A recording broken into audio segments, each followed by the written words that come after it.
Salut tout le monde, c'est Pavel et le projet Mind de Cash. Vous êtes sur la chaîne qui est consacrée aux investissements et au trading. Aujourd'hui, c'est une vidéo particulière. Comme vous voyez sur votre écran, c'est la journée de l'interview. En plus, notre invité à nouveau, c'est la deuxième fois qu'il apparaît sur la chaîne Mind de Cash. C'est Julien Flo. Salut Julien, comment vas-tu? Salut Pavel, ça va bien? Merci encore de ton invitation. Ouais, c'est un grand plaisir avec moi. Donc, juste pour rappeler, on s'est rencontré déjà avec Julien il y a environ 6 mois, si je ne me trompe pas, si ma mémoire est bonne. Donc, c'était notre premier contact en fait où nous avons discuté un petit peu des différentes stratégies, de l'approche de Julien. Il a déjà présenté globalement son projet GraphCO, donc il avait présenté ses idées d'investissement, ses approches dans les grandes lignes. En fait, j'ai posé pas mal de questions pour que vous puissiez voir un petit peu quelle stratégie d'investissement Julien utilise pour gérer son portefeuille. Et donc, je vous invite à revenir à cette vidéo si vous voulez un petit peu connaître un peu plus Julien et son projet. Aujourd'hui, on va se concentrer probablement plus sur le contexte actuel, pour voir dans quelles conditions de marché nous sommes aujourd'hui, parce que les marchés deviennent de plus en plus volatiles au début de cette année 2021. Et donc, ça sera le sujet un petit peu plus ciblé. On va essayer un petit peu aller dans le fond des choses pour voir quels sont les risques qui sont présents actuellement sur les marchés. Et Julien nous aidera à décortiquer ces éléments. Donc voilà, donc Julien, juste pour commencer, pour démarrer notre discussion, je pense que j'ai préparé un plan assez approximatif. Mais après, au fur et à mesure de la discussion, on verra comment on avance. Déjà, désolé d'avance, on est tous les deux un peu bavards, donc j'espère que ça sera pas très long cette vidéo. Donc voilà. Donc bon, Julien, dans la précédente vidéo, le titre que j'ai choisi, en fait, j'ai hésité pas mal pour choisir le titre, comment nommer notre discussion, on va dire quel nom donner. En fait, j'ai choisi il faut surveiller les taux longs et ne pas jouer contre la tendance. En gros, c'est comme ça que s'appelle notre vidéo précédente. Et aujourd'hui, nous voyons que sur les taux longs, il y a justement bel et bien un problème. Bon, un problème, ça sera la question, ça sera le débat ça sera le cœur de notre débat, je pense. Donc certains parlent de l'inflation, évidemment dans le cadre de la sortie de la crise Covid, évidemment dans le cadre de nouveaux packages qui est lancé par Biden, il y a l'Europe, donc bon, je comprends qu'il y a beaucoup de sujets, mais commençons déjà, je vais poser la question, quel est ton sentiment du marché, comment ta stratégie a évolué en 2021 dans les conditions qui ont quand même changé. Je pense que tu es d'accord là-dessus, qu'on n'est plus dans les mêmes circonstances que lors de notre premier interview. Donc je te laisserai parler un petit peu là-dessus par rapport à ça et nous partager quels sont les changements majeurs que tu as apportés dans ta stratégie cette année 2021. Ouais. Alors, c'est vaste en effet, et je pense que, comme tout le monde s'en est rendu compte, le risque de toute façon 2021, ça a été tout d'abord la spéculation qui s'est emparée des marchés, et puis on a vu tout et n'importe quoi qui prenait 20-30%. Alors, c'était bien de pouvoir en profiter, hein, donc c'était bien le titre de suivre la tendance, mais l'aspect de prudence, voilà, je pense qu'on l'avait rappelé et on était d'accord sur ce sujet-là. C'était le risque des taux. Et de toute façon, les taux, c'est toujours la même chose, c'est toujours intéressant parce que c'est toujours une manière, le marché digère à chaque fois. Et ce que l'on a vu, en fait, c'est que ces taux, de toute manière, ils étaient en train de remonter déjà depuis plusieurs mois. Et ce n'est vraiment que il y a 2 ou 3 semaines, quand il y a eu une sorte de capitulation des acheteurs, justement, et qu'on a vu sur l'obligataire, les prix baisser et donc les taux monter, puisque on rappelle que il y a le système de vase communicant, système inverse, qui fonctionne. Que là, on a vu le marché tout de suite qui s'est rappelé, ah oui, en effet, zut, les taux. Et puis là, tout le monde, en effet, a parlé d'inflation. Tout le monde nous a dit, le Covid, c'est terminé. C'est maintenant, on joue les réouvertures. Et de toute manière, depuis le vaccin, donc depuis novembre, on avait déjà eu une première salve de rotation sectorielle, la fameuse rotation sectorielle. Et donc, ce que l'on a eu maintenant depuis le début de l'année, c'est petit à petit, on a vu par à coup ces rotations arriver. Et donc, on avait, d'un point de vue purement graphique, on avait des congestions sur pas mal de valeurs cycliques, pas mal de valeurs value. Donc, on avait des congestions qui étaient construites depuis le début de l'année et qui ont commencé toutes à casser par le haut.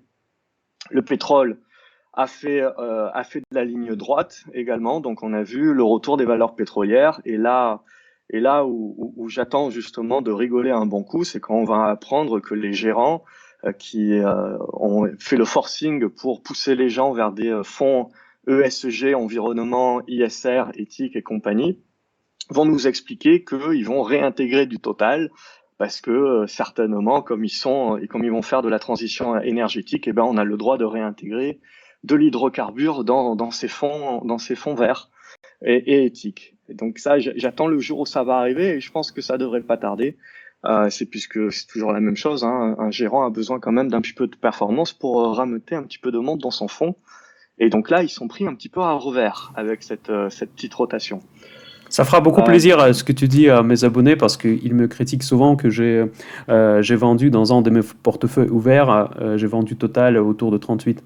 Donc, mais vas-y, parce qu'en fait, je suis pas, je pense que j'étais un peu mal compris sur ce point-là, mais je ne suis pas contre Total, mais c'est bien ce que tu le dis parce que ça va plaire à beaucoup de monde. Ouais, bah c'est toujours pareil, hein, c'est la finance, donc il y a toujours une certaine hypocrisie. Hein. Faut savoir un petit peu comment les gérants et comment les fonds sont construits euh, et, euh, et comment on a mis des targets de marketing très agressifs également pour qu'on refourgue tous ces fonds ISR et ESG à toute la clientèle. Surtout basé sur la performance qu'il y avait pu avoir en 2020, qui avait été quand même exceptionnelle sur toutes ces valeurs vertes, mais qui avait aussi fait courir un risque de volatilité. C'était l'alerte, évidemment, sur pas mal de ces valeurs-là qui étaient complètement survalorisées. On a beau croire, en effet, que ce sont des futures pépites et que le monde de demain sera un monde vert, tout cela prend du temps. Et j'avais fait également plusieurs vidéos et je pense qu'on est d'accord sur ce point aussi que il y a une transition énergétique qui doit être faite et que le pétrole n'est absolument pas mort. Et depuis quelques mois, on voit que le marché valide quand même cette théorie-là. Oui, tout à fait, tout à fait. Je suis d'accord globalement sur ce que tu dis, même si je n'ai pas des pétrolières, j'ai pas de valeur énergétique dans mon portefeuille actuellement. Mais c'est peut-être une erreur que je devrais reconnaître aussi dans ma gestion, parce que en fait, je les avais, mais je les ai vendus un peu tôt, mais parce que ma stratégie sur des valeurs pétrolières, elle est plutôt, comment dire, je l'appelle plutôt swing trading. En fait, je joue un corridor en fait des cours clairement définis. Donc si on prend Total, par exemple, moi j'achète en dessous de 35 et j'achète les yeux fermés en dessous des 30. Mais par contre, une fois qu'on s'approche des 40, j'ai plutôt tendance à alléger parce que, en fait, je suis d'accord avec le point que le pétrole n'est pas mort. En fait, il sera peut-être mort un jour, mais on est très loin de ce jour. Ouais. Mais et dans tous les cas, et en plus Total, c'est une entreprise particulière. Déjà, moi je trouve que particulièrement pour Total, c'est vrai, c'est une entreprise qui est très bien gérée, qui saura de se transformer pour s'adapter à un nouveau monde énergétique. Mais ça reste un challenge pour eux quand même. Donc même si c'est un challenge que je pense qu'ils vont relever. Voilà, mais donc C'est un challenge pour beaucoup de boîtes, hein, bien ouais, entendu. ouais, tout à fait. Euh, Et donc du coup voilà, donc je suis tout à fait d'accord avec toi sur ce point. Mais par contre, j'aimerais bien en revenir sur le début de ton discours. En fait, ce que tu as dit que peut-être je m'accroche aux paroles, mais tu me corriges si je me trompe. Mais tu as dit que les obligations ont commencé à baisser, du coup les cours ont remonté et tout à coup on a commencé à faire attention à l'inflation. Donc est-ce que cela veut dire que tu penses que la baisse des obligations américaines, elle n'est pas due à l'inflation? Aux attentes de l'inflation future? Ou ouais, s'il y de a une toute autre raison? façon, ouais, pour moi, il y a plusieurs raisons là. L'une des premières, et je pense qu'en fait, tu es obligé de faire le distinguo entre les US et l'Europe, parce on est sur deux appréciations complètement différentes en fait. Donc, en effet, on pense de toute manière que la réouverture et ce soulagement de la réouverture économique, comme tu as dit en introduction, va faire reconsommer tout le monde. En plus, la différence que l'on a par rapport au stimulus de post-subprime, c'est que cette fois-ci, on a donné de l'argent dans la main du consommateur et qu'on estime qu'il va le dépenser. Alors, on espère qu'il va pas acheter du GameStop avec, mais qui va aller dans les magasins et le dépenser. Donc, mais ça, voilà, l'idée, moi aussi, que je m'en fais, c'est que le marché, de toute manière, va rester très volatile au gré des différentes annonces, parce que pour l'instant, c'est une inflation qui est purement anticipée. Et donc, ce qu'on a vu, c'est que les taux sont remontés également en anticipation, mais donc, en fait, on a un problème sur les taux réels. Et c'est pour ça qu'il y a beaucoup de personnes qui n'ont pas compris, par exemple, la baisse de l'or. et également les mouvements et donc la remontée du dollar par rapport pour moi au fait qu'on a une énorme différence entre les taux américains et les taux européens qui continuent d'osciller à zéro.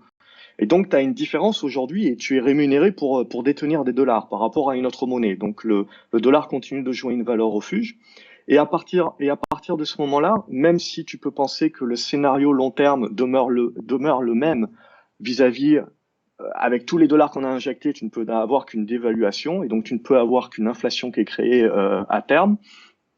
Tu as, je pense, le système des poupées russes que j'aime bien utiliser en image, qui est de dire qu'est-ce qui est en train de se mettre en place ici à moyen terme, dans les 6 mois à venir, d'un point de vue réouverture économique, d'un point de vue soulagement et potentiellement inflation de soulagement avec le plan Biden et puis le plan Trump également aussi qui est en sus.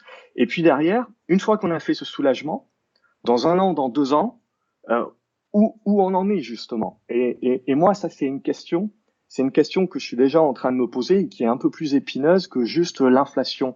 Parce que si ça se trouve, si tu écoutes Powell, l'idée de Powell, c'est de dire, moi, je bouge pas en attendant qu'il y ait suffisamment de stats pour remonter des taux, euh, parce que je pense que ça va être que temporaire. Et ça, c'est la grande question. Donc, Banque centrale, ils disent, moi, je bouge pas et je suis prêt à laisser filer l'inflation sans remonter mes taux pendant un certain temps, justement pour avoir validation que cette inflation-là n'est pas temporaire, mais ça veut dire quoi? Ça veut dire 1 an. Ça veut dire 1 an, ça veut dire 1 an et demi pour savoir si réellement les gens, au sortir du Covid, parce que c'est quoi? C'est juin, c'est juillet, c'est août, la sortie du Covid éventuellement. On peut estimer, parce qu'on peut se dire que la moitié de la population dans les pays occidentaux sera vaccinée. On devrait avoir une baisse également des infections, etc. Donc on peut se dire qu'en gros, même si on réouvre vers avril, on peut se dire qu'on a juin-juillet une vraie réouverture. Et donc essentiellement les valeurs, tourisme, etc. qui peuvent en profiter. D'ailleurs, le marché l'a déjà anticipé. Mais pour moi, ça veut dire que les stats d'inflation ne vont sortir. Tu vas devoir attendre 3 ou 6 mois pour avoir vraiment validation de savoir est-ce que mon consommateur il consomme. Et surtout, est-ce qu'il consomme? Oui, mais est-ce qu'il consomme que du tourisme et puis le reste au même niveau? Ou est-ce qu'il récompense entre les dépenses qu'il faisait avant sur le digital et dorénavant, il va refaire des dépenses en magasin physique? Et est-ce qu'il y a une compensation ou est-ce qu'on garde les mêmes niveaux et c'est juste une dépense supplémentaire qui se fait dans les magasins physiques? Donc ça, pour moi, c'est des questions qui sont ouvertes. Et ce que je joue, en fait, c'est la volatilité du marché. Et je crois que de toute manière, comme le marché a fait une anticipation de cette inflation, il a répercuté ça sur les taux. Et à partir de ce moment-là, tout le marché est en attente, en fait, de voir les différentes statistiques, donc les CPI, etc., qui vont nous renseigner sur la hausse de cette inflation. Ce que l'on voit déjà, c'est la hausse des matières premières et donc la hausse des coûts sur les entreprises. Et ça, pour moi, c'est quelque chose que je regarde de près parce que ça va être très intéressant de voir, pour l'instant, elles n'ont pas fait, mais si les entreprises répercutent cette hausse des coûts sur leurs prix, tu peux avoir également une inflation supplémentaire qui est ramenée vis-à-vis de l'offre. Euh, et après, bon, il y a l'éternelle question à savoir, dans 1 an ou dans 2 ans, il faudra rembourser les différentes dettes, etc. Est-ce que à ce moment-là, on n'a pas des faillites en cascade qui te réduisent en fait l'offre de produits disponibles et donc créer une inflation non pas par la demande, mais par le manque d'offre? Là, tu as bien expliqué la structure de l'inflation qui nous attend, même si je pense que aussi le composant dominante, ça sera le plan de Biden. Et d'ailleurs, ça t'a très bien précisé les deux mondes que d'ailleurs je mets en avance aussi dans mes vidéos très souvent entre l'Europe et les États-Unis, parce qu'on vit pas la même réalité actuellement. Ça peut poser aussi un problème d'ailleurs. Mais pour moi, je vois un risque beaucoup plus proche et beaucoup plus, on va dire, quelque part certain. Parce qu'en fait, tu as dit que Powell, il attend les stats pour dire que si ça justifie de monter les taux. Mais à mon avis, et c'est pas que mon avis d'ailleurs, c'est que il n'a même pas droit de parler de la hausse des taux aujourd'hui. Parce qu'une fois qu'il mentionne la hausse des taux, ça va être un crack Ah bah c'est boursier fini. immédiat. Immédiat. Ah ben il faut pas casser la confiance. En Voilà. fait, moi je pars du principe que on a injecté beaucoup de milliards Et donc, je pense pas qu'on veut se tirer une balle dans le pied. Le consommateur américain, il a aussi beaucoup de ses avoirs qui sont en bourse via les fonds de pension. Donc, si jamais tu commences à parler hausse des taux, à parler resserrement monétaire, ou là, tu commences à attaquer directement le marché boursier, et ça veut dire que d'un côté, qu'est-ce que, qu'est-ce que tu as besoin de quoi pour résorber la dette? Tu as besoin de relancer l'économie. Donc, tu as besoin que les gens y consomment. Et donc, tu as besoin que les gens ils aient confiance dans l'avenir. Et donc, tu as besoin que les entreprises elles aient confiance dans l'avenir pour qu'elles continuent d'investir et donc qu'elles continuent de faire marcher leurs fournisseurs et que les fournisseurs ils emploient, etc. Et donc, pour ça, donc du coup, ça, tu en as besoin pour avoir un petit peu d'inflation, mais pas trop, pour pouvoir t'aider à résorber ta dette tout en ayant une croissance de ton PIB qui te permet, même si ta valeur de dette reste importante, de finir en pourcentage, faire baisser tes ratios. Donc on est dans un monde d'équilibristes là. On joue une partie très fine et tout ça, comme tu le dis très justement, pour moi c'est lié uniquement à la confiance et clairement les banques centrales, le job des banques centrales là, ça va être de ne pas altérer la confiance. Parce que si tu altères la confiance, tu altères la liquidité du marché. Si tu altères la liquidité du marché, tu altères le marché du crédit. Si tu altères le marché du crédit, c'est terminé. C'est un, là, on part en effet boule de neige et la problématique, c'est que la confiance, aujourd'hui, le marché ne tient que grâce à la confiance que l'on a dans les banques centrales. Et donc, le jour où tu casses ça, il reste pas grand-chose. Il y a pas de il reste plus le prêteur en dernier ressort. Mais j'ai l'impression que cette confiance peut être cassée sans le vouloir faire exprès, en fait. Parce qu'en fait, moi, je vois clairement un scénario suivant. Compte tenu du package de Biden que moi je trouve démesuré par rapport au problème, c'est Bah, démocrate, hein. oui, mais bon, son package, il est quand même, je crois qu'il est même supérieur à celui de Franklin Roosevelt, de New Deal. Donc, tandis que l'économie est déjà repartie américaine. Donc, je ne vois pas qu'est-ce qu'ils sont en train de redémarrer déjà. Donc, en fait, bon, ça, c'est un débat en fait un peu à part parce que je ne veux pas trop me lancer dans la politique et donc après, parce que là, on va dévier sur d'autres sujets. Mais en fait, le sujet vraiment boursier, pour moi, je vois très bien le scénario d'ici quelques semaines, littéralement, c'est qu'on arrive à une situation que l'inflation va exploser. Elle va exploser peut-être temporairement. Tout le monde le sait, tout le monde anticipe. Mais c'est très beau, même parce que les marchés ils ne voient pas très loin. En fait, les marchés ils les regardent devant son nez. Donc, quand ils vont voir l'inflation s'exploser et Jerome Powell qui va se présenter à la télé en disant que moi j'attends les statistiques, donc cela veut dire que tu imagines un écart s'il continue les programmes de QE, évidemment, parce qu'avant de remonter les taux, il faut d'abord arrêter les programmes de QE qui sont toujours en cours. Donc, Oui. donc cela veut dire qu'il n'a même pas droit de mentionner de l'arrêt de ces programmes. Et en fait, le truc, c'est que le problème, c'est que les marchés peuvent très mal digérer cette situation quand l'inflation continue à s'exploser. Jérôme Powell est déjà, je suis limite confiant à cette personne, donc il va commencer comme un poisson se présenter et dire tout n'importe quoi pour que personne ne comprenne rien. Parce qu'il n'aura pas de solution. J'ai l'impression qu'il n'a déjà pas de solution. C'est pour ça que j'attends avec impatience le 17 mars pour voir ce qu'il va dire. Parce que son dernier discours devant Wall Street Journal la semaine dernière, c'était rien. Il n'a rien dit tout simplement. Parce que pour moi, ils n'ont pas de solution en cas de remontée d'inflation importante. Et ils n'ont même pas de message pour les marchés. Parce que qu'est-ce qu'il va dire? Il va dire, OK, je vais continuer à racheter, on va augmenter les rachats. Mais dans ce cas-là... La seule chose... Ouais, vas-y. Ouais, c'est ça. Non, mais c'est ça, tu as raison. Mais c'est pour ça que moi, je reste très prudent là sur les marchés et que je pense que ça va continuer à faire le yo-yo. Mais clairement, le marché, il attend les stats. T'as vu, de toute manière, t'as vu les dernières stats qui sont tombées. Là, tout de suite, le marché, il est soulagé. C'est-à-dire, c'est toujours pareil, le marché, il marche un petit peu sur la tête. Donc, t'as des moments où, si tu veux, quand t'as des bonnes stats, t'as le marché qui baisse parce que ça veut dire moins d'afflux monétaire, de liquidité, tout ce que tu veux. Et quand tu as des mauvaises stats, donc le marché, il applaudit dès demain en se disant chouette, c'est bon, j'ai pas d'inflation. Mais ça veut quand même dire, si on a de l'inflation, moi je pars du principe que d'un point de vue économique, c'est bien. Ça veut dire qu'on est en train de réouvrir l'économie, qu'on est en train de relancer la machine. Mais comme tu me le dis, à court terme, il peut y avoir un message couperet. Et pour moi, la meilleure vision de cela, c'est ce qu'on a vécu ces 2 dernières semaines, notamment sur les valeurs technologiques et sur les petites capes américaines. Tu vois la volatilité et la vitesse à laquelle ça a dégazé. Pour moi, c'est le plus important signal de prudence qu'il faut avoir. quand tu vois, là, j'ai joué le rebond, alors je l'ai pas très bien joué, mais j'étais persuadé qu'on pouvait jouer un rebond. Mais cette première jambe de baisse, quand même, je pense qu'elle n'est pas anodine. Je pense que tous les messages qu'il y a vis-à-vis du plan Biden, etc., font que le marché reste très euphorique et très spéculatif, et donc c'est remis à investir tout de suite. Mais petit à petit, une fois qu'on va donner un coup, deux coups, trois coups, on va commencer à épuiser les acheteurs. Et c'est là justement où tu rentres dans le risque de mise en place de la panique.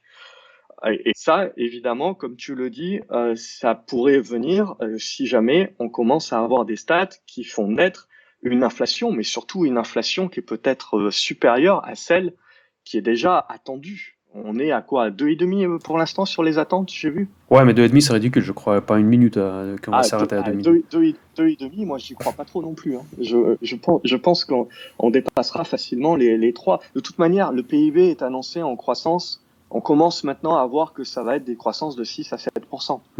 Donc, en fait, moi j'avais en tête, j'avais un objectif de l'inflation après la réouverture entre 3 et 4. C'est ce que j'avais en tête l'année dernière. Mais c'était avant le plan Biden, quand ils ont annoncé plan Biden. Et donc à combien tu vois les taux à 10 ans américains?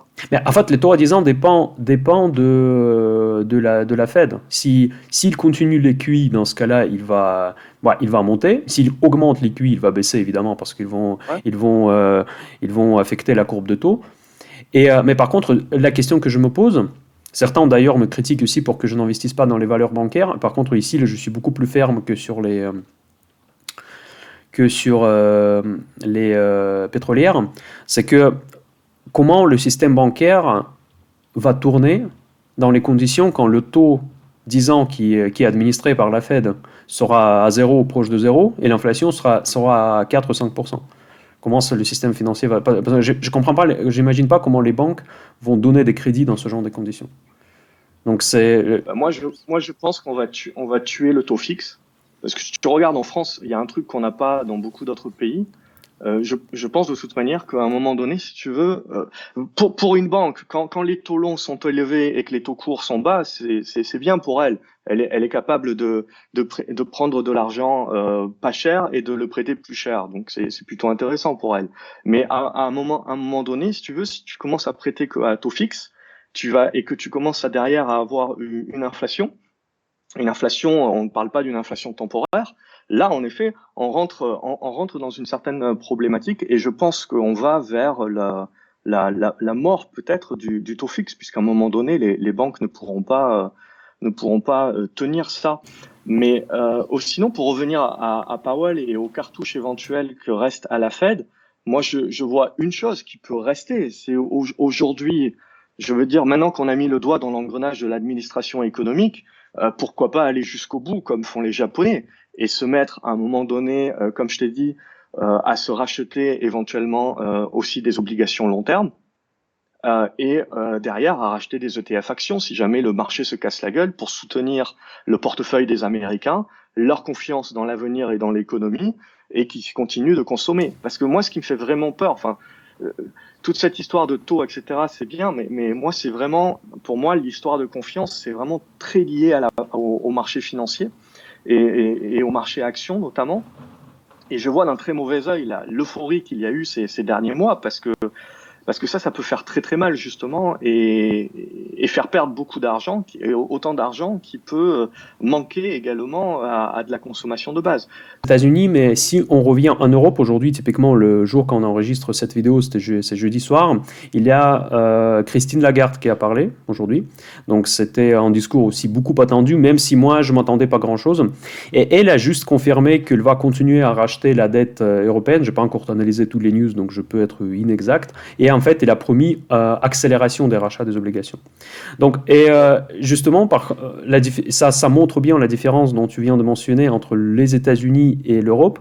C'est qu'en Europe, on peut encore continuer à faire ce que faisait la Fed pendant des années et des années, parce que nous n'avons pas d'inflation dans l'économie réelle. On peut se permettre de racheter des actifs et créer de l'inflation dans le système monétaire, sur les actifs financiers, mais par contre, l'inflation, déjà la reprise économique en Europe n'est pas encore là, et on peut se permettre de racheter davantage des obligations.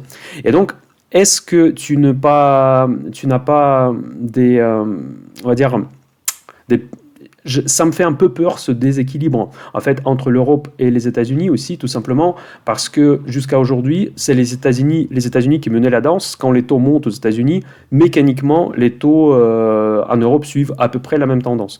Et donc, cela veut dire que si l'Europe se retrouve, parce qu'aux États-Unis, il y a de la vraie inflation, bon, à des raisons différentes, donc plan Biden, tout ça, on avait déjà parlé largement, et donc cela veut dire mécaniquement, parce que c'est le marché de dette qui fonctionne comme ça, en fait. Ils sont tous indexés l'un sur l'autre. Donc on ne peut pas imaginer que le taux américain sera à 5% et le taux allemand sera à 0. Donc en tout cas, moi, je ne vois pas ce scénario aujourd'hui. Peut-être il me manque quelque chose dans ma tête, mais je ne vois pas cette situation. Mais en tout cas, ça peut créer un déséquilibre économique majeur. Tout simplement parce que si les taux remontent aux États-Unis en Europe, pardon, à cause des États-Unis, on va se retrouver dans une stagflation. Donc ça veut dire qu'on n'a pas de croissance, on a les taux qui montent et l'inflation qui sera exportée. Donc, est-ce que ce n'est pas un risque qu'on peut vivre, mais vraiment cette année déjà? Pourquoi j'en parle? En général, c'est souvent le sujet des chaînes un petit peu, on va dire, généralistes qui aiment bien en faire peur les gens. Mais aujourd'hui, je vois vraiment, je me mets presque de leur côté parce que je vois vraiment maintenant ces risques. Je ne les voyais pas il y a 15 ans, comme le voyaient certains, mais aujourd'hui, je vois vraiment ce risque-là. Parce que je ne vois pas comment ce problème pourrait être réglé dans la situation actuelle, parce que j'ai l'impression qu'aujourd'hui, il n'y a plus d'autres instruments. C'est un vrai risque, surtout en Europe, dans les conditions dans lesquelles on est déjà, mais je le verrai pas pour cette année. C'est plutôt une question que je me garderai pour l'année prochaine, en fait, quand tu as l'effet soulagement qui est passé, de savoir qu'est-ce qui reste de la confiance du consommateur, qu'est-ce qui reste en effet de sa consommation et derrière, est-ce qu'on a des hausses de salaire? Parce que pour moi, ce qui est vraiment très important, est-ce que je vais vraiment regarder, et politiquement aux US, on voit en effet qu'on a plusieurs choses dans le monde. On a du protectionnisme qui revient, donc on a une déglobalisation des chaînes également de manufacturing et de logistique, ce qui accroît également les coûts, ce qui va finir par accroître les coûts. Tout ce qui est également transition énergétique, etc., c'est également un accroissement de coûts. Mais tout cela, pour moi, il faudrait, si on veut vraiment croire à une inflation durable et une inflation, je dirais, supérieure à 3-4% qui vraiment nous ferait poser des questions, il faudrait également voir si on va avoir des hausses de salaire. Et je vois que Biden, on le voit aux US, c'est déjà en train d'essayer d'être poussé. Donc ça, c'est quelque chose qui me fait poser la question pour l'après. Sans hausse de salaire, j'ai plutôt tendance à aujourd'hui à croire à une inflation en effet qui peut remonter de manière forte, mais qui peut aussi, en l'espace de un an, se résorber et revenir à des niveaux autour de 2%. Bon, je pense que si on a des taux et une inflation qui reste dans des niveaux de 2%, c'est des choses qui sont aujourd'hui gérables. Ce que je vois qui n'est pas gérable et ce qui peut créer pour moi la volatilité et le risque et cette perte de confiance, ça serait justement qu'il y ait beaucoup trop de volatilité et qu'on dépasse complètement, qu'on explose complètement les attentes qui sont déjà peut-être un petit peu élevées, mais je pense qu'ils ne le sont pas assez, mais qu'on les explose littéralement sur l'inflation. Et là, je pense que ça peut créer cet effet choc sur les marchés dont tu parlais un petit peu plus tôt. Et c'est ça qui me ferait peur un petit peu plus sur l'effet volatilité. Ensuite, pour revenir aux banques centrales, je pense que ce que j'ai apprécié, moi, depuis la crise Covid, même s'il y a eu beaucoup de ratés, mais on a quand même eu un certain travail d'équipe entre les différentes banques centrales. Et je pense que si on devait arriver justement à un différentiel de taux qui créerait également un différentiel trop important au niveau des monnaies, et ça aussi, je pense que c'est important pour l'Europe de suivre cela avec attention. Je pense qu'on aurait de la coordination. Je pense qu'on aurait une certaine coordination des banques centrales et qui ferait ensemble également. Moi, je ne crois pas à la limite au niveau des bilans. Je pense que les bilans peuvent encore s'accroître aujourd'hui, et donc je pense que s'ils le veulent, ils peuvent très bien commencer à agir également sur les dettes long terme.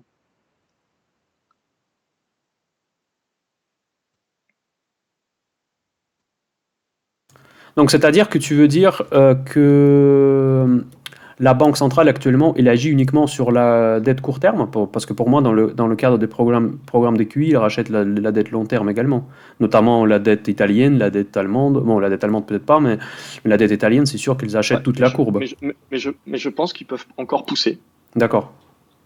Je pense qu'ils peuvent encore pousser, encore continuer sur ce Ouais. niveau-là pour justement contrôler. À mon avis, c'est assez simple. Personne n'a intérêt à ce que les choses bougent trop vite. Mhm. Et donc pour moi, l'enjeu de ces prochains mois, en fait, c'est pas réellement que qu'on se tape de l'inflation ou que les taux continuent à remonter, c'est la vitesse à laquelle tout cela va se mettre en place. Et parce que c'est ça qui va créer des réallocations énormes et trop rapides et qui peut donc commencer à retirer la mer. Et on peut se rendre compte qu'il y avait quelques trucs qui nageaient à poil. Pour moi, c'est ça vraiment le risque. Ce que je pense que les marchés n'apprécient pas du tout, c'est l'incertitude. Et donc, si on commence en effet dans les stats à un moment donné à parler d'une inflation au-dessus des 3%, ça, je crois que c'est des pivots pour le marché, en effet, et de prendre peur. Là, le marché, pour moi, ce qu'il a pricé, c'est il a pricé une inflation à 2%. Il a pricé des taux certainement à 1,8, voire 2. Il a pricé ces choses-là. Là, ce que l'on attend maintenant, c'est éventuellement que l'on ait des stats qui nous fassent dire que on va aller bien au-delà. Et là, le marché devra repricer. Maintenant, nous passons aux sujets plus d'actualité, qui sont plus proches au cœur de chacun, au portefeuille de chacun surtout. Par exemple, si un investisseur classique, imaginons quelqu'un avec un PEA ou avec un compte titre ordinaire qui a investi dans certaines valeurs, comment, à ton avis, il devrait se comporter dans ce monde où il y a évidemment la volatilité et l'incertitude qui reviennent? Donc, si j'ai bien compris, toi, tu joues l'incertitude, on en discutera un petit peu après comment tu le fais. Mais par contre, l'investisseur qui a peut-être pas forcément les mêmes instruments que toi et bon, qui ne veut pas forcément faire du trading de la vol, comment devrait-il se comporter? Doit-il se retirer du marché? Doit-il réallouer ses actifs vers un autre domaine? Je peux poser cette question autrement. Quel sera l'actif refuge si la situation devient vraiment grave? Ça sera peut-être la deuxième question. Mais déjà, en premier temps, comment l'investisseur qui a bien profité de cette hausse, qui a bien profité de ces moments faciles, on va dire, en bourse, comment il doit réallouer son portefeuille et changer sa stratégie de gestion dans les circonstances qui ont clairement changé? Ouais. Alors, question vaste. Et je dirais, oui, c'est pareil, il y a toujours plusieurs étapes. Donc, il y avait ce qu'on pouvait faire déjà ces derniers mois, il y a ce que l'on peut faire aujourd'hui, et il y a ce que l'on pourrait faire, en effet, si le scénario que tu as décrit crée de la volatilité. Pour moi, je suis assez d'accord pour dire si à un moment donné, on a une inflation qui dérape bien au-delà de ce qu'on a prévu, bien au-delà des anticipations, c'est ce qui crée la volatilité. Et dans ce cadre-là de volatilité, tu as un paquet d'appels de marge. Pourquoi? Parce que la finance est hyper leveragée aujourd'hui. Et c'est là, en effet, où tu peux avoir. Et pour moi, ce qu'on a vécu ces 2 dernières semaines, c'est un bon exemple. On a vu un paquet de valeurs exploser support après support d'une manière très facile. Et la peur a amené la peur, la baisse a amené la baisse, et tu avais l'impression qu'il n'y avait pas de fond, où on est allé chercher en tout cas très très bas au niveau du fond. Et ça, pour moi, c'est un signal, en effet, que si jamais on rentre dans l'incertitude pure, il n'y a pas vraiment d'échappatoire. Je ne mettrai pas vraiment d'échappatoire. Le seul échappatoire auquel je pourrais penser, c'est à acheter quelques minières, mais je pars du principe que quand tu as des appels de marge, tu vas même liquider les choses qui doivent être protectrices, les choses qui sont défensives, tu vas être obligé de les liquider. Mais sinon, aujourd'hui, si tu veux te protéger de l'inflation, moi, je pars sur cette rotation sectorielle, je pars sur des valeurs qui sont plus value, je pars sur des valeurs plus défensives qui également rémunèrent aujourd'hui du dividende.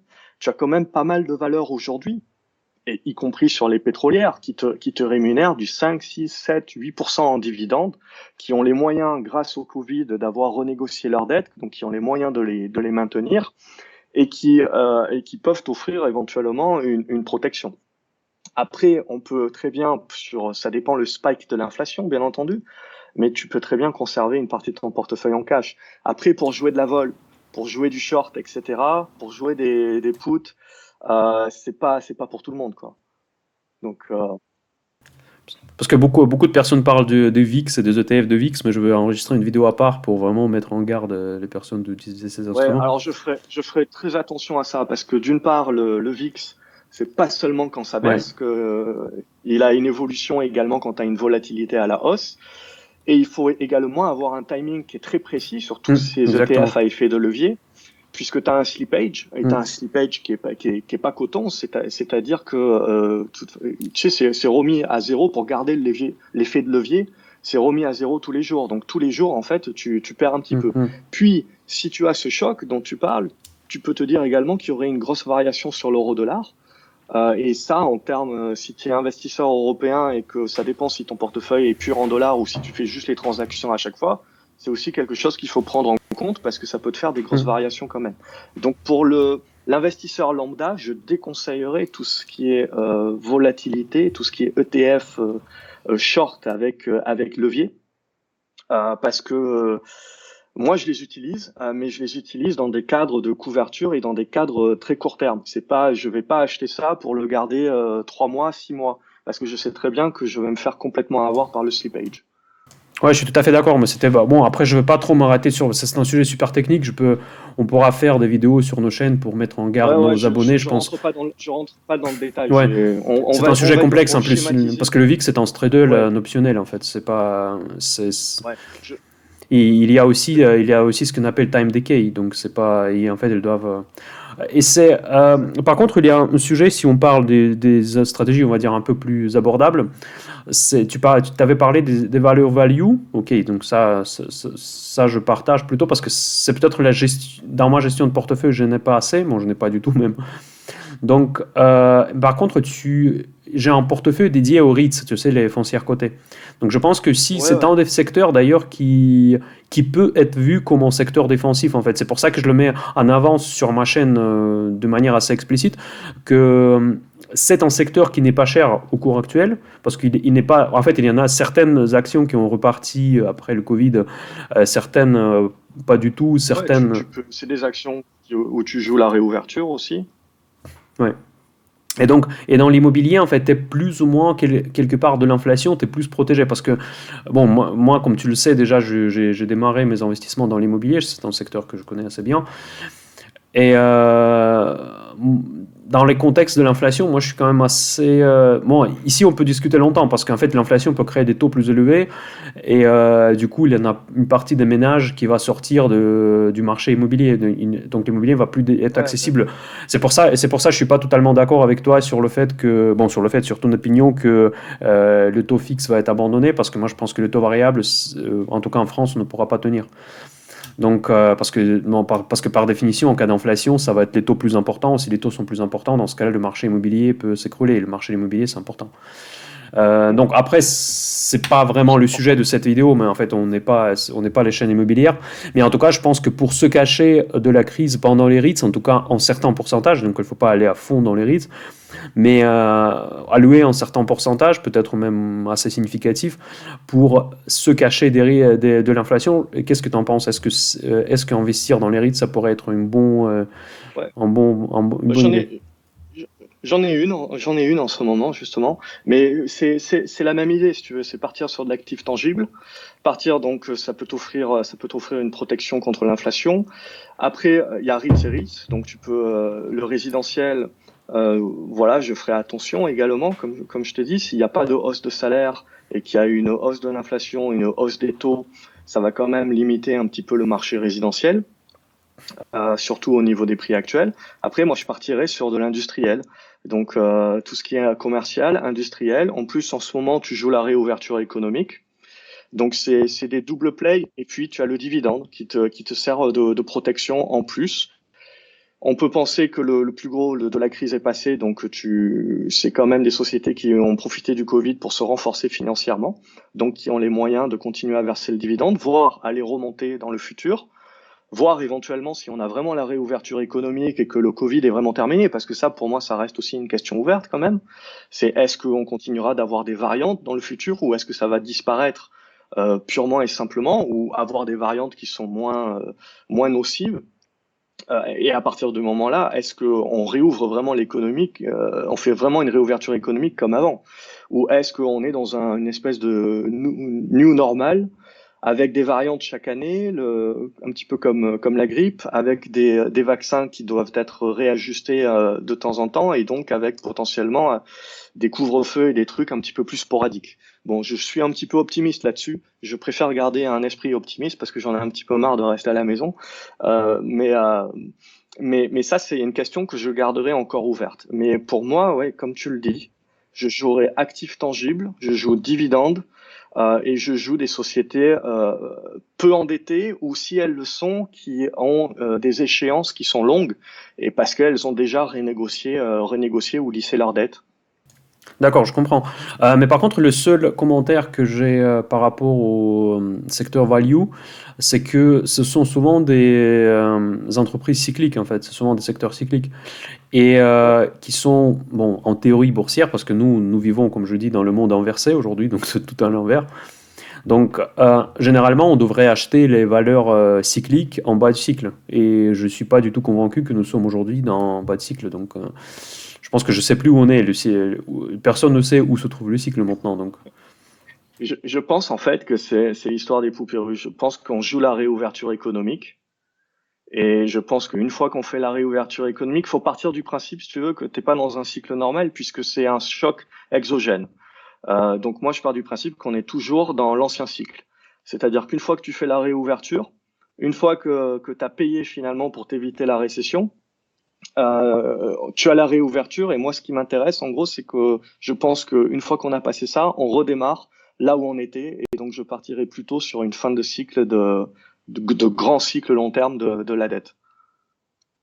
D'accord, ok, ça C'est marche. ça. Bon, donc du coup, ça justifie effectivement ton investissement parce que moi, je suis pas du tout convaincu que nous sommes, on va dire, du point de vue cyclique. Bon, après, je me trompe peut-être parce que les valeurs value, c'est vrai qu'ils redémarrent, mais pour être honnête, je suis pas encore à 100% convaincu de cette rotation, même si on regarde les cours qui sont assez évidentes. Mais mon point de vue, c'est que après, je veux pas parler de Ça, la c'est tech. peut-être parce que j'ai un horizon qui est peut-être plus court que toi. Peut-être en fait, mais en fait, ce que je veux dire, c'est qu'il y a la tech et la tech en fait. Si on regarde les FANG par exemple, mais les FANG, objectivement, même au cours actuel, elles sont beaucoup meilleures que n'importe quelle value. Parce qu'en fait, c'est des machines à cash, et même si tu regardes, il vaut des trillions en bourse, c'est juste, mais il gagne aussi énormément. Et donc, j'ai du mal à imaginer que tout à coup, les investisseurs, les fonds de pension commencent à passer vendre les sociétés comme Facebook durablement, je veux dire. Facebook, Apple, Microsoft, etc., pour acheter du Total, du Air Liquide et de machin. Euh, Même si c'est des belles entreprises, mais clairement, ils ne gagnent pas autant que Microsoft, ils vont jamais gagner autant que Microsoft.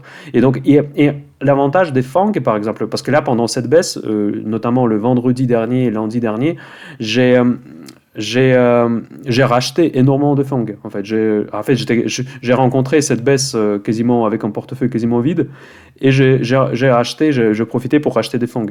Donc c'était vraiment la réallocation que j'ai faite. Et du coup, en fait, pour moi, je ne suis pas encore convaincu de cette rotation. Peut-être temporairement, ça peut faire cette impression. Évidemment, l'argent sont partis de la tech, bon, je ne veux pas utiliser le gros mot, mais de la tech de second degré, on va dire. Type Tesla, type Zoom, type Ouais. Netflix, etc., etc. Celles C'est qui valent je sais pas, des sommes astronomiques, mais qui ne gagnent rien. Ça, c'est tout à fait normal que ça se corrige en faveur des autres valeurs value. Ça c'est tout à fait normal. Clairement, Total, c'est une entreprise meilleure structurellement, opérationnellement que Tesla.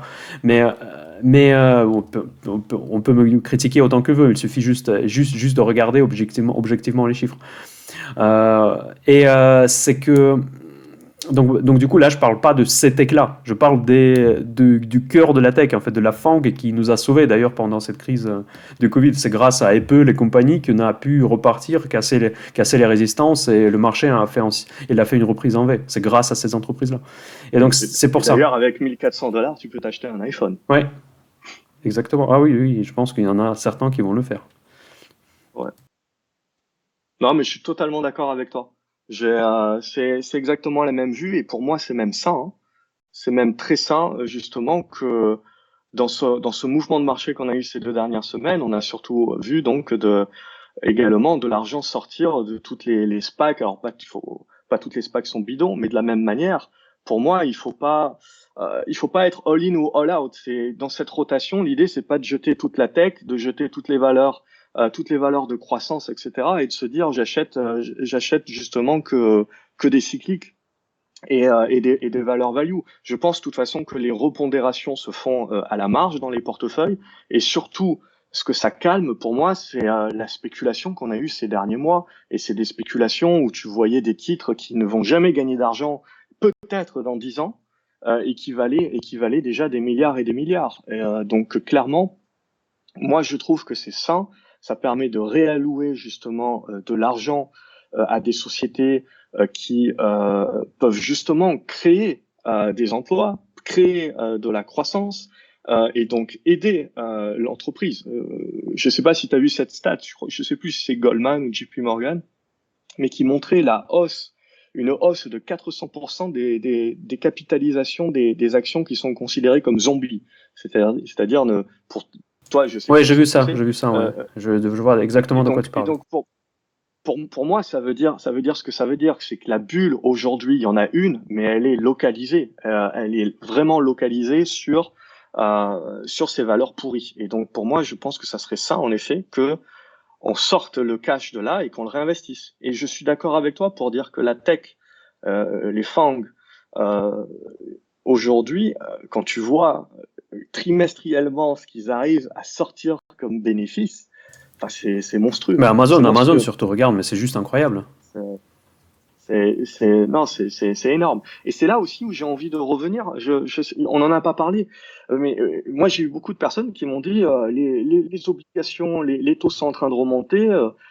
Ça veut dire qu'on va sortir le cash de la bourse parce que tu vas pas vouloir payer ta prime de risque de la même manière et donc revenir sur de l'obligataire. Comme tu en as parlé, aujourd'hui, il y a quand même des sociétés qui versent de gros dividendes et qui ont une certaine sécurité, on va dire, comme tu as parlé des rates, comme on a d'autres valeurs également qui peuvent verser pas mal de dividendes. Et tu as ces GAFAM, ok, tu peux te dire à un moment donné, c'est peut-être un petit peu survalorisé, mais pas non plus énormément. Surtout, les taux restent bas. Je pense qu'on n'est pas dans un monde qui va passer du jour au lendemain à des taux qui vont passer à 4-5%. Donc, tu revois pas non plus complètement tes modèles de valorisation sur tes valeurs de croissance. Donc, moi, je crois pas, si tu veux, je crois pas un petit peu cette rotation entre les obligations et la bourse. En tout cas, pas encore, pas tout de suite. Et donc, c'est pour ça que je reste assez favorable au marché boursier, mais je pense qu'il y a une rotation à l'intérieur du marché, on l'a vu, où tu as à peu près une repondération. Tu ne sors pas complètement de tes valeurs de croissance et de ta tech, tu gardes quand même celles de qualité. Par contre, tu gicles un petit peu ce qui t'a fait la perf là ces derniers mois, mais de manière très spéculative. Et là, avec ça, tu vas peut-être chercher un peu plus de défensif et à couvrir un petit peu justement tes gains récents et puis te reprendre quelques dividendes, ça aide à dormir un peu. Ouais. Et d'ailleurs, juste pour information, c'est que les GAFAM, je crois que le PER, pour eux, ça tourne un peu au-dessus de 30 hein, seulement. Ouais, c'est pas énorme si tu C'est regardes pas par énorme du rapport à tout, hein. 99. Et en plus pour Amazon, si tu enlèves le R&D si tu enlèves de R&D dans la comptabilité, tu vas arriver à 25 et quelques, hein. Donc c'est pas. Justement, et ça verse pas, et il verse pas de dividendes. Apple, C'est si, un peu, mais pas tous. Mais... Apple, oui, mais Amazon, mais bon, c'est pas non plus des dividendes énormes qu'ils versent. Hmm. Donc c'est là aussi où tu te dis, et tout se cache aussi. Moi, ce qui m'intéresse beaucoup là dans les mois à venir, c'est les opérations de fusion et acquisition qui peuvent se lancer justement. On en a vu déjà pas mal, mais je pense que c'est quelque chose qui peut continuer encore. D'accord. Donc, juste pour résumer, pour l'investisseur qui n'a pas accès à des instruments complexes et qui ne veut pas le faire, donc déjà, Ouais. on voit comme une opportunité d'investissement dans les conditions actuelles plus ou moins sereines, on va dire. Bon, encore une fois, je répète le disclaimer que ce n'est pas un conseil d'investissement, on n'a pas le droit de le faire, en tout cas, moi, je n'ai pas. Donc, tout ce qu'on dit, c'est nos propres avis, donc chacun décide ce qu'il fait lui-même. Donc là, on a retenu les REITs, les foncières cotées. Ensuite, de ton point de vue, ça peut être aussi les valeurs value. Donc, ok. Donc ça, j'ai bien compris. Est-ce que j'ai bien compris, n'est-ce pas? Ouais, Et ouais, moi je pars pas mal sur de valeur value voilà, et bon, j'étais très pétrole. Là, ouais, je vais attendre un petit peu une voilà. consolidation, mais je resterai très orienté pétrole Voilà, aussi. le troisième axe en fait d'investissement, on va dire sécurité, euh, c'est les FANG. Si l'opportunité se présente. Ouais, moi je serais enclin à les acheter moins cher.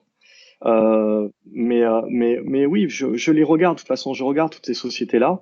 Mais pour moi, c'est vrai que c'est pas mon style. Je suis un peu plus court et j'aimerais une opportunité. J'aimerais une sorte de panique en fait. Ça, D'accord. j'aimerais. Et sinon, en fait, je vais juste mentionner quelques investissements un petit peu plus exotiques, notamment sur ma chaîne, parce que j'ai une chaîne Telegram d'ailleurs. Je sais pas d'ailleurs, tu n'utilises pas Telegram, non? Non, Non, non, j'utilise pas moi, Telegram. moi c'était très bien Non. quand je créé cette chaîne, je suis très content. Euh, et Euh, j'ai j'ai mentionné, en fait, il y en a quelqu'un qui m'avait parlé d'investissements dans les obligations chinoises, mais apparemment, Ouais, j'avoue que je regarde pas beaucoup le net français, en fait, sur l'investissement. Apparemment, c'est une idée de Charles Gave. Et déjà, quand j'ai demandé qui c'est, en fait, j'étais un peu pris pour... Moi, qui c'est? Moi, je savais qui c'est, mais je voyais pas quels sont ses acquis, en fait. Je demandais quels étaient ses acquis, ça crée des discussions un peu limite agressives dans les... Je sais pas pourquoi. Mais apparemment, c'est une personne avec un poids très important dans la communauté d'investissement français. Mais en tout cas, apparemment, c'est lui qui a bah, recommandé sur la chaîne Grand tu Angle connais la. d'investir dans les obligations chinoises. Moi, je ne comprends pas cette idée. Honnêtement, je ne comprends du tout cette idée. Pourquoi il faut aller avec un risque de devise qu'il faut hedger de telle ou telle manière. Pourquoi il faut aller Ouais. sur cette économie qui est très peu transparente. Mais peut-être je manquais quelque chose. Est-ce que toi, tu vois des affaires sur ces Ah, marchés-là ou pas? non, alors moi d'une part, je n'irai pas parce que c'est pas quelque chose que je connais. Deuxièmement, j'ai toujours du mal, pareil comme toi, à hedger sur les monnaies. Troisièmement, aujourd'hui, la Chine se finance également par de l'endettement. Donc c'est également du stimulus de par l'endettement pour relancer son économie. Donc pour moi, de toute manière, j'irai sur aucune obligation. Donc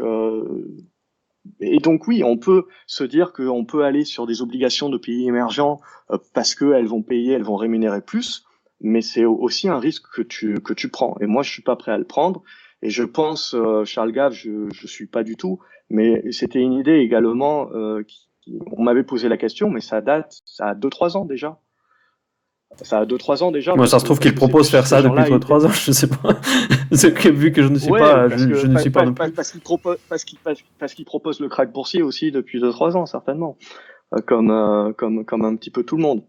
Mais après, moi, je partirai pas sur de l'obligataire. Alors après, peut-être que je me trompe, mais en tout cas, j'ai pas de produit financier à vendre sur de l'obligataire. Je, Certainement que Charles Gave, de par son fils, lui en a, par sa société Gave et Cal. ouais, je peux en fait te parler d'un marché émergent russe parce que je connais bien. Euh, mais déjà, Ah bah, on va s'entendre parce que je pense qu'il y a des choses à faire, oui. en fait, si je parle uniquement du marché obligataire, purement de marché obligataire, en fait, le problème, Ouais. si tu calcules bien, si tu prends le taux d'inflation là-bas, si tu prends la volatilité de la devise russe par rapport à la devise de référence pour toi, ce soit dollar, soit euro, je ne sais pas sur quelle devise tu considères comme ta devise de base, Mhm. si tu prends en compte tout cela et tu hedges correctement ta position sur l'obligation russe qui effectivement te rémunère plus que l'obligation européenne, tu arrives quasi à 0,5% de rendement. Donc en gros, la prime de risque, en fait, ça veut dire que tu reçois 0,5% de plus pour avoir le risque de pays quand même moins stable dans ton portefeuille. Mais là, Moi, je vois aucun intérêt, en fait, vraiment. mais parce que la problématique de conseiller ça aux gens, c'est qu'ils conseillent pas le hedge derrière. Donc les gens, ils sont pas hedgés. Oui, mais donc ça veut dire que tu es exposé en pleine gueule dans les mouvements de. Exactement. Bah, parce que c'est un avis d'économiste Ouais. et que j'aimerais bien savoir s'il a en portefeuille. On suis pas certain. Ouais, mais bon, après, de toute façon, ils ne montrent jamais leur portefeuille, donc ça, Bah non, de c'est toute un manière, qu'est-ce peu. qu'ils ont en portefeuille? Et moi, il y avait un lecteur pareil qui m'en avait parlé. Ça date de 2-3 ans. Et ils avaient un portefeuille qui était axé sur l'or. Donc voilà, ils ont certainement fait de bons rendements sur l'or, mais tu faisais de bien meilleurs rendements sur les FANG. D'accord. C'est toujours pareil, c'est une question de timing pour moi et je ne partirai absolument pas sur de l'obligataire.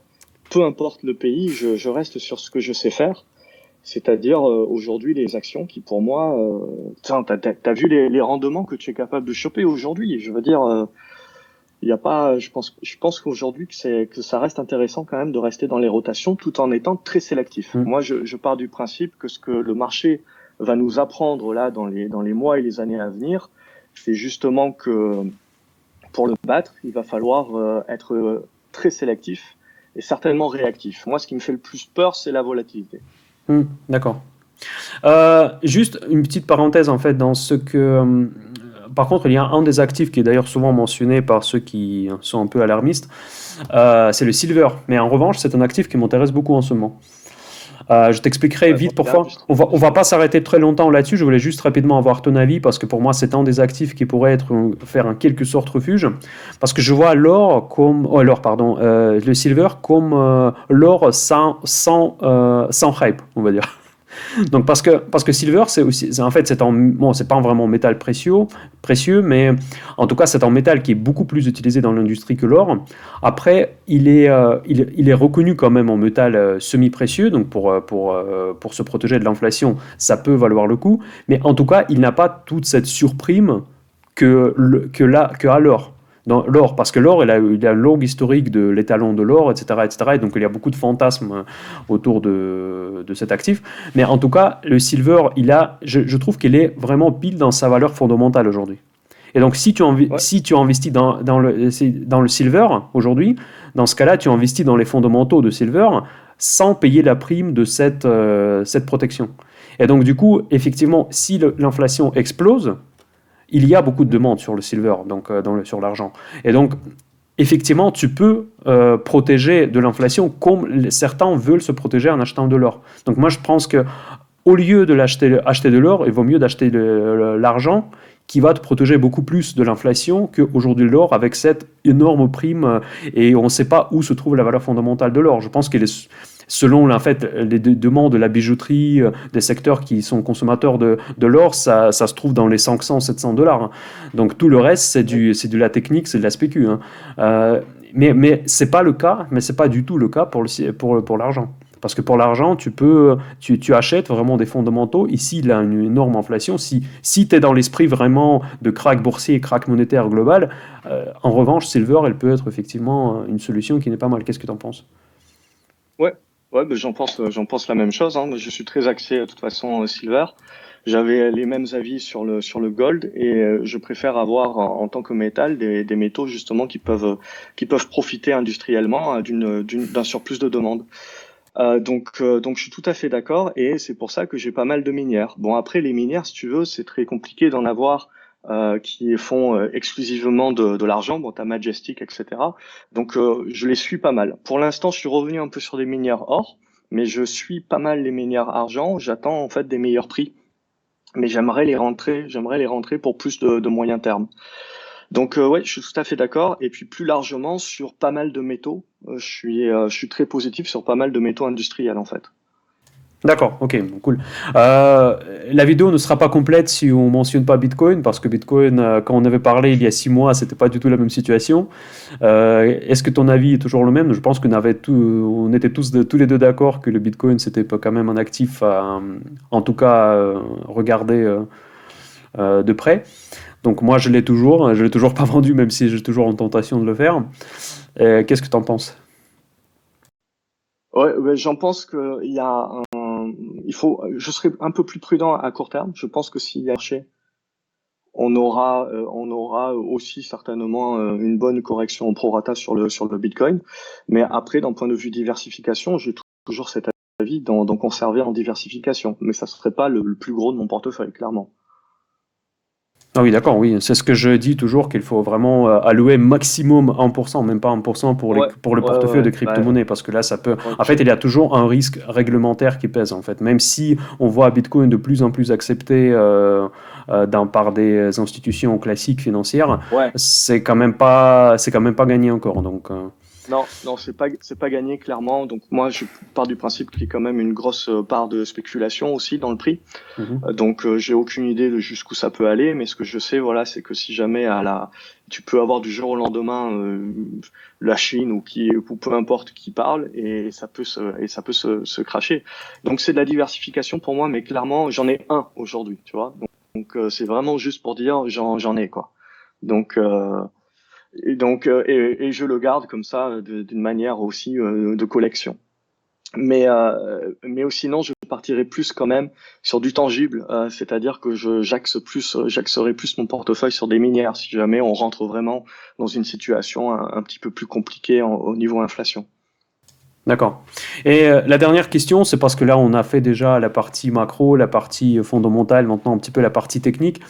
Tu m'avais parlé que tu trades la volatilité. Quels sont les produits que tu utilises pour le trader? Est-ce que tu fais des straddles, les options ou les ETF, comme tu as déjà mentionné? Ouais, donc je trade essentiellement les ETF aujourd'hui, mais voilà, uniquement pour du court terme. Et je vais prendre uniquement aujourd'hui, je prends plus de la volatilité, etc.